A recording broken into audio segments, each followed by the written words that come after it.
Եթե ինչ, ես մեքենա ունեմ, ինքս կարամ գնամ տուն, պետք չի նեղություն կաշել, տիկին Թունյան։ Ես քեզ մաքսիմում գերեզմանոց կհասցնեմ, դու հանգիստ եղի։ Ես քեզ ինչ էի ասել, Սահակ։ Երբ։ Այնքան բան ես ասել, որ… Լսի, մի անգամ էլ եմ քեզ զգուշացնում։ Եթե մյուս անգամ առանց զանգելու եկել ես իմ տուն, դու ինձանից չնեղանաս։ Ես էլ իմ լավությունը։ Ես քեզ փող եմ տալիս, որ դու սցենարից չշեղվես։ Բայց դու ես շեղվել։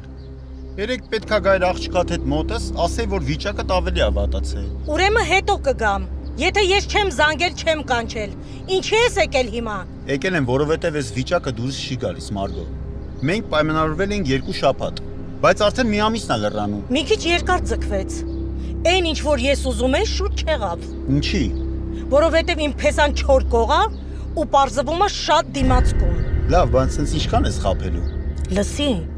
ինչքան կուզեմ, այնքան էլ կխափեմ, մինչև իմ ուզածը լինի։ Եղավ, իսկ հետո երբ որ ժամանակը եկավ, կասես որ հրաշքով անալիզները մաքուր են եկել ու ես բուժվել եմ, ոնց որ պայմանավորվել ենք։ Լավ, շատ չեմ ձգձգի, ուղիղ կասեմ։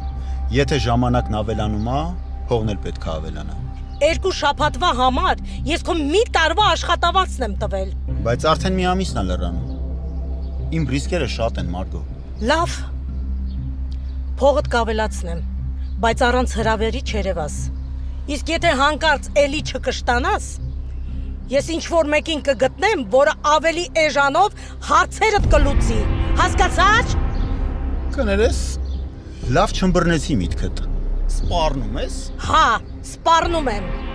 Իսկ հիմա իջի մեքենայիցս։ Ու սպասի իմ զանգին։ Հասկացա՞չ։